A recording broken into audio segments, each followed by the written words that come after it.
So who's teaching your children their manners? You know, sometimes we just say, oh, somebody will get to it. Yeah. Oh, heavens. Triggered. Yeah, worst place ever. Yeah. Sorry, Dan. Shoot that one down. I know we keep on trying to start positive and I keep on throwing you off. But, you know, at Life Fellowship Church, where I'm one of the pastors, and by the way, my name is Dan, and this is Life Talks, we teach kids manners. I mean, that's part of what you do with preschoolers. It's about becoming, and we don't use the term anymore. I think it's kind of an old-fashioned term, but it used to be commonly citizenship. In fact, we used to get in elementary school an annual award that one kid out of the class, and it would be the citizenship award. They comported themselves appropriately among their peers. Are you sure they don't still do that? I kind of wonder. I don't know. If they I haven't had kids in elementary school in a long time. I feel like I've had to assume. I hope they do. That kind of, I guess I don't know. Yeah. Or unless everybody gets a participation in citizenship Post in award. the comments. Post in the comments. But so that's what we're talking about. And we've gone through just a wide variety, you know, ranging from how to shake hands to looking people in the eye during conversation. Just basic human life skills that we ought not take for granted and sometimes are being left by the side of the roads, I'm afraid. Here's one, though, that is unique to our day and time. And it is being discreet about social media posts and responses. Now, I will tell you, confession time. Okay, here we go. When I first got involved in social media, and some would say I still do this, and maybe I do just a little bit from time to time. Maybe. I would love watching the world burn. So I would say something that I may or may not have actually believed, or I'd post something that I may or may not actually agreed with, just to see everybody's response. And rarely did I ever get disappointed. I mean, it was like throwing, kind of dropping grenades to kind of make people mad and watch them get what do you mean? Well, just taking an oppositional view of something, or I by the way, I learned this way, so I like the tension of a spirited debate. Yeah. And I learned this in school and when I was part of a debate class and so forth. But I also think that it's important to hear opposing points of view with which you may not agree. Yeah. One of my, dearest intellectual friends, I don't see her very often, but was a former journalist for the Palm Beach Post and Chicago Tribune and a big paper in Washington. And she's retired now. She was an editor for a local newspaper. But I remember one time she'd written a series of articles on Christians being involved in politics, and I was an activist during those times. And then she did a whole series on me, or a whole thing. It was like a 3-part series, and one of the parts was about me and my church. Wow. And she said some things that probably in hindsight today I would say, that's pretty accurate, but I took offense to. And so I blistered her in a reply. And rather than to just let that go, she brought her editor with her and sat in my office and said, can we talk about your response and my article? And that was the formation of a friendship that's largely been conducted via online and those kinds of things, but which has been, for me, one of the most enriching relationships I've had. And she's a believer. She's left of me, but she's a believer, and we have that in common. Yeah. And that also allows us to be able to converse about our differences in a more civilized. And every once in a while, there have been times when I would put something, kind of a knee-jerk thing, and she'd call me to task for it. Yeah. And there have been other times when I would look to see if she had responded to something because I really wanted to know what she thought.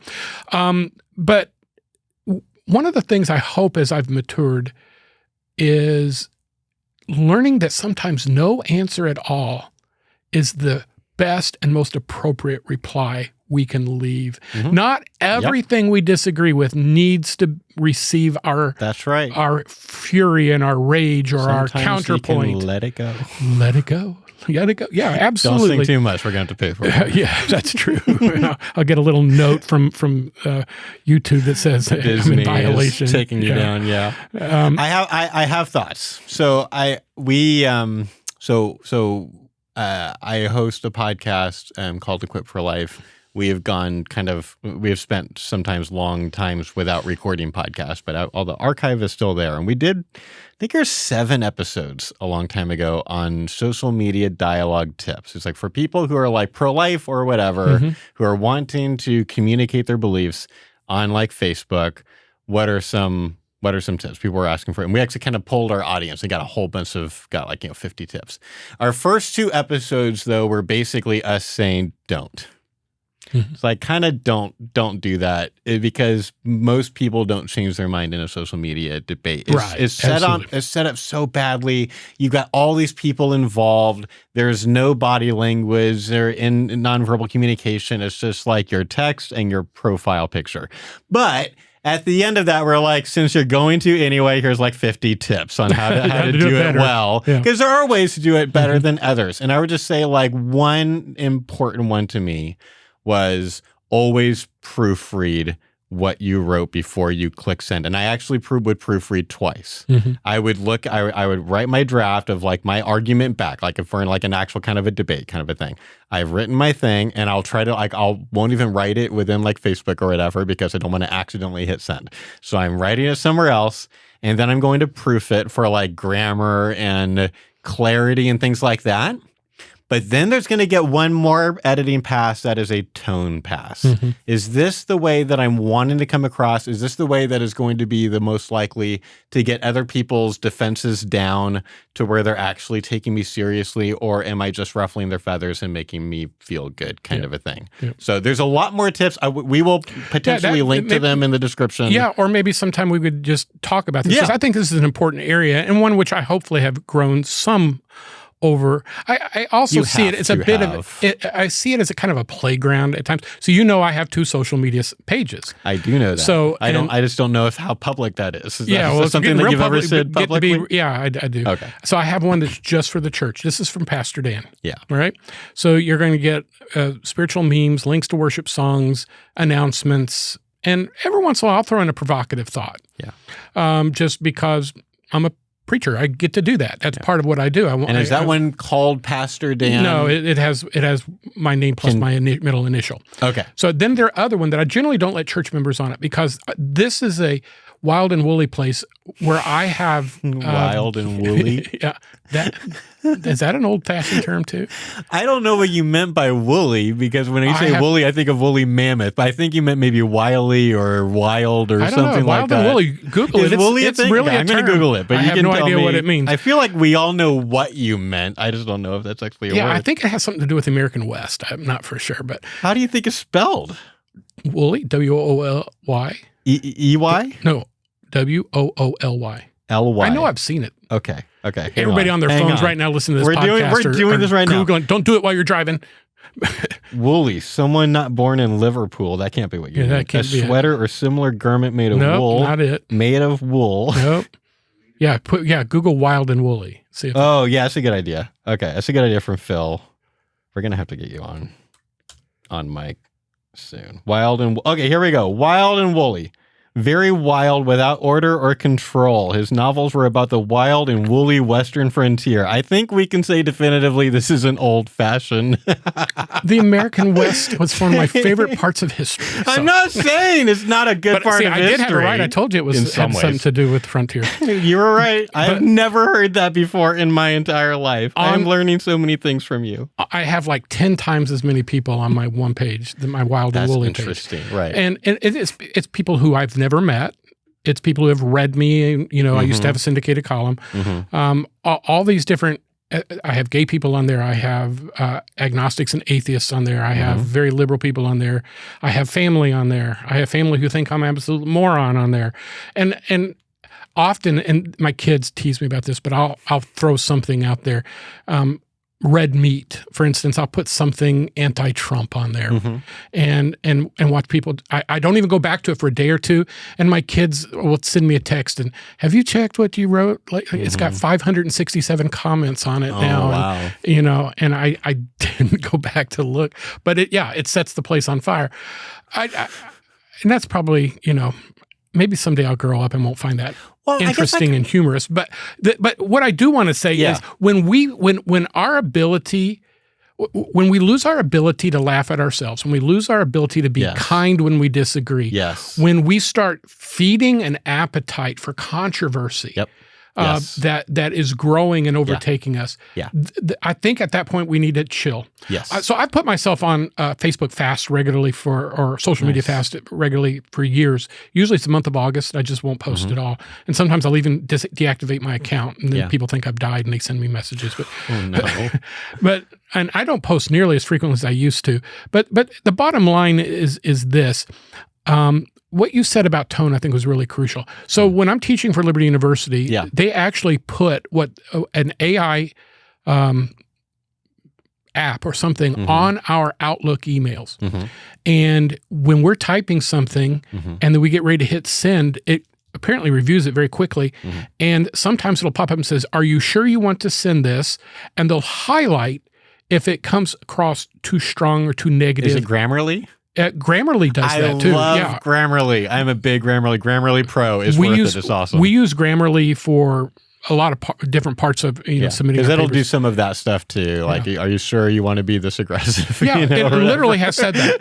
And sometimes I'll realize that what I didn't intend to sound aggressive does sound aggressive. Right. And I appreciate the accountability to it. Because it's like, you understand, like in your head, you're speaking as if you were saying it, and it might actually be completely neutral.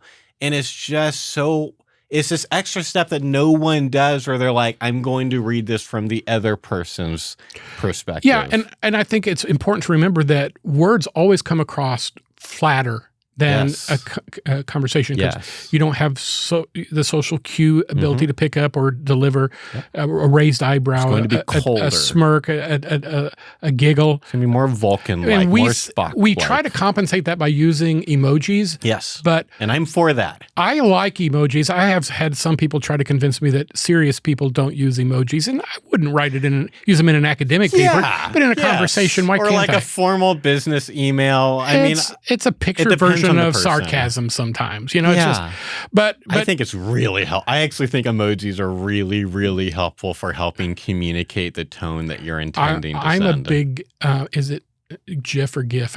I say GIF. Is it GIF? So that's a big debate, I know. It is a big debate. I think it should be GIF. But the reason why a lot of people think it's GIF is because the G is graphical. It's graphical interchange format, I think. Well, the other reason, whenever you have an I following a G, it's almost always hard. Yeah. So I think GIF is the right way to say it, but you be the GIF guy, I'll be the GIF guy. Okay, fine. Fair enough. But I love GIFs. I think they're hilarious. My daughter and I will sometimes have a whole string of text messages with these little, 2 second, 3 second humorous things. It's like cultural common ground. If you sound like an office which 20 years ago, whatever. Nobody had even heard of it. So some would suggest that our conversations are devolving rather than evolving. But like, definitely don't only text in memes and emojis. But like, if you add memes and emojis to also, like, I send some really, really nerdy intellectual texts and comments sometimes, depending on the context. And then like the next one might be kind of an informal joke that I add that's got like the laughing face at the end of it. My favorite one is the guy with the buck teeth and the glasses. It's kind of like I'm the quintessential nerd. Yeah, I like to include that when I've gone nerdy on somebody. But I do think a wise parent will teach their kids when they start moving into the world of internet communication and social media dialogue, that probably it's a good idea to have some good conversations and do some monitoring on that. And don't get, I really don't think people should get their kids on social media before at least age 16. Age 18 is really my actual view, I think. And 16 was the number I had and was hoping you would say, so we didn't have to have a debate. I'm willing to debate that it should be 18 and not 16. Well, I don't think our kids will have social media. There's some research being formed out there right now. It's not ready for delivery yet, but I'm really anxiously awaiting its release, because I think it has the potential to wake up a generation of parents on the damage they're doing by putting their kids in front of screens, and then what social media is doing to their mental health, emotional health, relational health, and spiritual health. Everyone should read Jonathan Haidt's new book, The Anxious Generation. It is so good. Yes, I've read excerpts from it. I'm not all the way through it yet, but everything is great. The graphs towards the beginning, I think, do an incredibly objective job of scientifically showing there are major psychological ramifications that have happened, especially to teen girls as a result of social media. So be really, really careful. Totally teach your kids about like texting safety and not, exposing their personal information, but I wouldn't put them on social media. And parents, truly, I'm begging you, don't assume that you know your kid well enough that you don't have to worry about it. Yeah. I could literally spend an entire podcast giving you real life examples of kids who have been stalked online by literally communities of sexual exploiters, predators, perverts, and things were going on under their own roof that they did not find out about for years and years and years. And it was, when they did find out, it was devastating. Yeah. By that time, the damage had already been done to the kid. And to the parent, they were devastated because how could this have happened? And remember that To Catch a Predator show? Oh, absolutely. Okay, so Chris, what was his name? Chris Hansen. When he did the Georgia show, I know one of the guys that got caught. He was a church guy. I didn't know anybody personally, but I knew a college kid in Ohio that was at a Christian Bible college, and he got caught on there. Yeah, and there is no such thing as a completely risk-free environment. Not church, not your family, and certainly not strangers. Absolutely. Yeah. So part of good manners is learning how to navigate the path carefully. And the internet, social media, and so forth is something that we really could write an entire book on how to help your kids get through this. And so I'll end with that. Hey, here's one. Yeah. Just simply about polite greetings. Yeah. Yeah. What about polite greetings? Just simply, do them? Good morning. It's nice to see you. Yeah. How are you doing? Yeah. And doing it in a way that is connected emotionally to somebody. There are phrases that we use almost out of reflex that nobody cares. Nobody means them. Have a nice day. You don't care. So, I mean, I do, but I'm really empathetic. Really. Like, I look into the eyes of the person who is like serving me the thing, and I'm like, I imagine they're probably having a crappy day, and I really hope that they have a good day. No, and you just said something here I think is really key, and that is you looked in their eyes. Yeah. My son called me out on this not too long ago, and I think I mentioned this on I feel like maybe we did talk about this. Yeah, where the wait people at the restaurant, and I didn't look at them. I was communicating out of the side of my head to them, and it has really changed me. I mean, I'm really thankful my son, who keeps nagging me about coming onto this podcast. By the way, I got another text from him this week. Get him on. If you're listening, Nate, be fun. You hear what he says. So let's do it. You need to text him, not me. But it's probably true. I'm just scared that I'll lose my job. Should I just surprise you by some point? Have him show up someday. Have him ready. Oh yeah, that could be fun. I'm just scared of what he'll say about me. How many subscribers do we need before I'm allowed to do that to you? A few more, believe me. Double whatever we have right now. But I'm thankful that because he's an adult now, more than an adult, and he called me on that, and it has changed my engagement with, so if somebody is the other day somebody came and they had an accent. I know this is kind of a social faux pas, but I'm genuinely interested when I ask, what is your nation of origin? Yeah. And so they say Cuba. Yeah. And I said, really? I've been to Cuba probably 40 times. Oh, really? What part? Yeah. And we got involved in a conversation. Her whole demeanor changed. And I paid attention to, I'm really glad I got her table because of that. And I told you about the time where a friend of mine said, we're going to pray. And is there anything we could pray for you about? Now, normally that feels a little uncomfortable for me. A little awkward, yeah. But this guy did it. I'm okay with him doing it. The lady stopped and she goes, and then she unloaded on some things that were going on in her life with tears. We literally took hands and prayed with her during that moment. And by the end of the conversation, I got her address. And I sent her a gift card and a book that was about the things she was dealing with. It completely changed it. And you know what? If I've got to go through a bunch of uncomfortable things to get to one of those every once in a while, I think it's worth it. I think you're right, and that's really convicting. That's the same argument that was happening in my head, and I don't like it because I also don't want to do that. Yeah. But I think you're right. As introverts, I think it's hard for us. This guy I was with is the extreme extrovert. He just loves people. Yeah. And I love people too. I just don't want to talk to them. Right. I think, God doesn't call us to do what is comfortable to us. He calls to do what is commanded by him. Yeah. And engaging each other in a right way, I believe pleases the Lord. Yes. And it adds to their significance, and it makes our testimony more meaningful. Yeah. And that's not the word I was looking for, but it certainly, we will be known for the worst things we say for a long, long time. Mm-hmm. And turning that around and trying to be known for the best things we say, the best things we do, the encouraging things, would seem to me to be absolutely consistent with the character and nature of Christ. Doesn't call us to ignore sin, doesn't call us to ignore wrong and wickedness and so forth. Right. But at the same time, we can become so desensitized to those other things, or even participants in those things, that we miss the opportunity. The Bible says a word fitly spoken is like apples of gold and pictures of silver. It's one of the most beautiful proverbs in the scripture. And when I see that in my head when I say that. And to give someone a compliment, to thank someone for their service, say, hey, you look like you're having a hard day. Are you okay?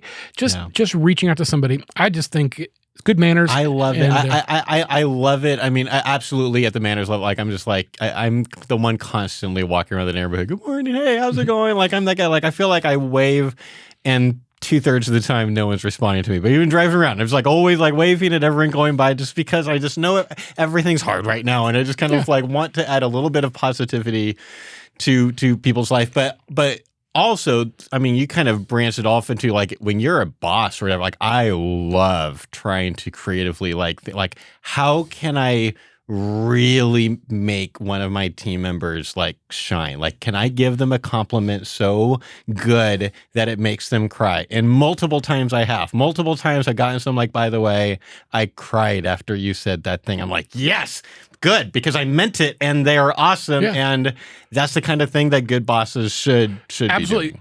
And circling back to when we talked about before, I was writing thank you notes or whatever, but writing a note of encouragement. Yes. Do you remember when you were little, how cool it was to get mail? Yeah. Yeah. And it's been a long time. It's been a long time since I got something cool. Wanted. Yeah. But to leave a note to somebody, when I was a school principal, I had a little pad made up that and at the top said, while you were out. Yeah. And I would go to the classrooms after the school day was over. Yeah. And I would write underneath it, I noticed your bulletin boards. Great job. They look super. And I would put it on their desk and I'd sign my name to it. Yes. And I had a couple of teachers that collected those, that meant something. No one does that anymore. Yeah. And I think sometimes resurrecting something and blowing the dust off of it may send a good message to somebody of encouragement. And again, whatever we do, whether it's good or bad, if you're a believer and known to be a believer, it has an impact on how people see Jesus. Yeah. And if I can keep that in the forefront of my mind, it serves as a governor. It's also like a way of being Jesus to people. It's being the hands and feet. Like I've gotten occasional, this doesn't happen like that often, but occasionally donors will send a actual handwritten card with their donation check. And so then it comes to my house and I read this thing. And sometimes like it's fine, but there have been days where I'm having a really bad day and I get something that's just really encouraging and personal, like it's personalized to me. It's not just kind of some like, hey, you're doing great, generic, like whatever. Like something that really like is them, I think, trying to help give me a godly hug. You know what I mean? Or kind of be the hands of the former Jesus. Director of the Charlotte Rescue Mission, Italian guy, a good friend, Tony. Our church sent him a check every month for probably 15, 20 years. Yeah. He retired recently.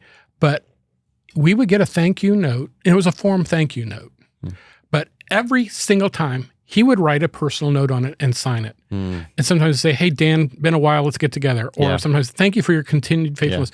But that meant that he went through probably a stack 3 or 4 inches deep of people who had donated and sent that note. And it's one of the reasons why, to me, he was one of the most effective rescue mission directors I've ever known. Because of little touches like that say, you matter, I noticed, and it represents Christ well. All right, we're out of time once again. It happens. I guess we're going to have to do a part 7. There's going to be a lot more. We're just keeping on going. I'm looking at this list. I've determined I won't even know how many. 18-part series. It could be. So thanks as always for listening to us here at Life Talks, and we hope you'll share a link, if you would, on your social media page. If you have a comment, send it to us at lifetalks@lifecharlotte.com. Until next time, thanks as always for joining us here at Life Talks.